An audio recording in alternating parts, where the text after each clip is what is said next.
How's it going, everybody? My name is James and welcome to the channel. So today I kind of just want to talk about 6 things that you can do or you can check when buying a 6-liter Powerstroke. So we have a 6-liter Powerstroke and we've had some problems with our 6-liter, but we've learned a lot while owning the truck, and I thought it'd be beneficial to share what we've learned with you just in case you're in the market to buy one. So to start with, number 1 would be head gasket issues.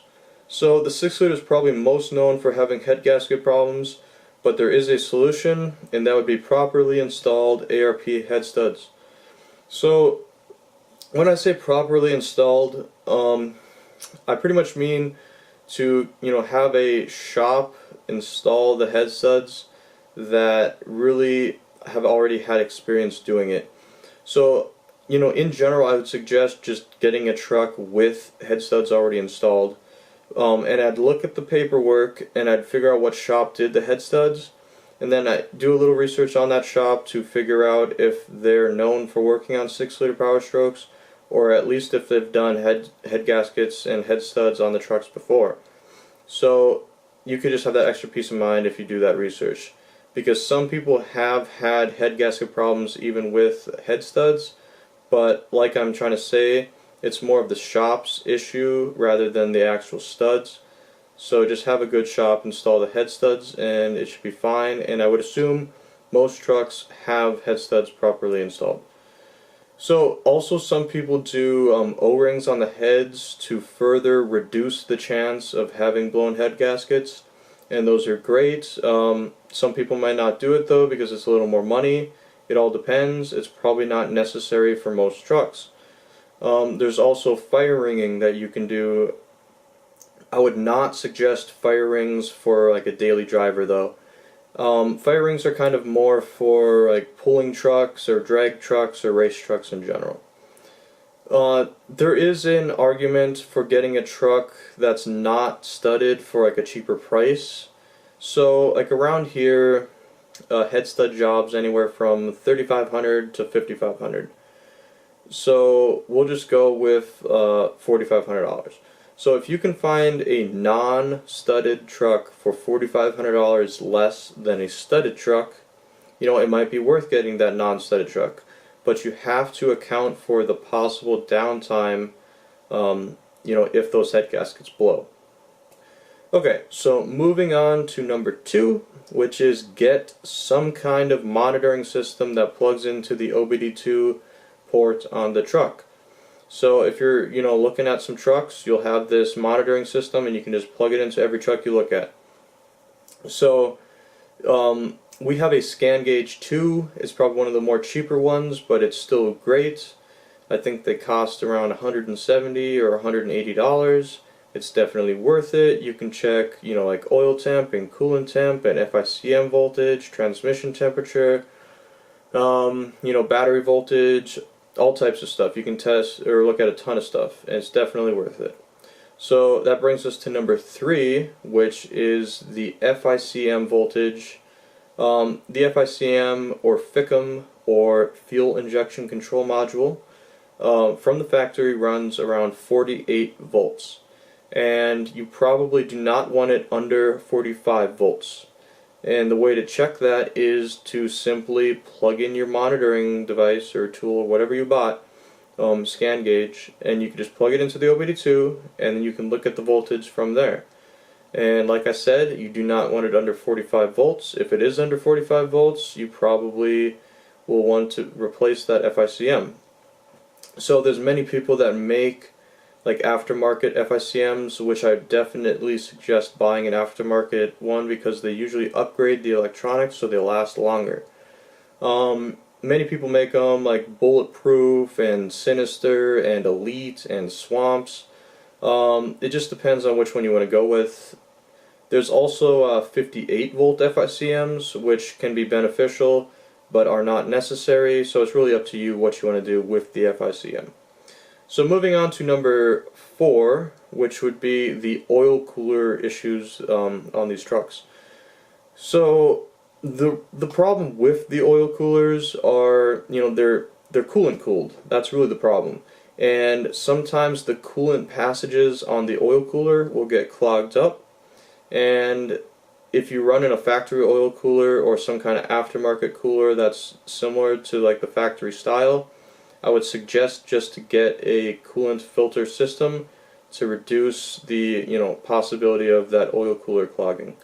So there's also a system from I believe Bulletproof that moves the oil cooler behind the grill, so it's air cooled instead of coolant cooled. And that system's great, but it's more money and a lot of trucks probably won't have it. So if you want to run the factory cooler or a factory-like cooler, I would suggest getting the coolant filter system. So how do you check if that oil cooler is bad or partially clogged or something?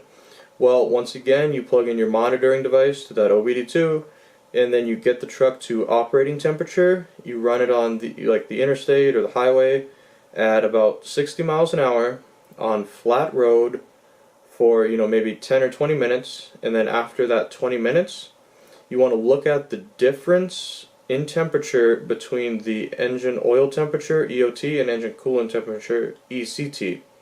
So if that difference is greater than 15 degrees, there's probably some kind of clogging in that oil cooler. If it's below 15 degrees differential, then the oil cooler is probably fine. So whatever you want to do, if you want to try to talk the person down and show them like the labor cost and the replacement cost and everything, or you can just skip that truck, either way. So number 5 would be the kind of the EGR system, and in my opinion I would just say get the EGR deleted or professionally welded, or just you pretty much have the EGR deleted. That would be my suggestion. So, and the 6th one is a little more complicated. Probably not a ton of people are going to do this, but I would definitely still suggest doing it. Like say you're going to buy like the truck you're looking at tomorrow and you have the cash and everything, I would hold off a little bit to check this, and what I'm talking about is the fuel pressure. So unfortunately you cannot check the fuel pressure using your OBD2 device. So what you have to do to check the fuel pressure, like the way I would do it anyway, is to get a fuel filter cap, and then it has a little area to screw in a fuel pressure sensor, and then run that to the cab to a fuel pressure gauge. And then you can check your fuel pressure that way. And to check your fuel pressure, what you want to do is go full throttle and then check the fuel pressure at full throttle. If the fuel pressure is below 45 psi, you have some kind of fuel pressure problem. Whether maybe the filters are like clogged up and haven't been changed in a while, or maybe the fuel pump is maybe just not working at its full capacity, or you have some kind of problem if your fuel pressure is running under 45 psi. And that's definitely bad, because that can cause injector issues or injector failures, and injectors are not cheap. So really, to kind of like make that fuel pressure get bumped up, there's a few things you can do.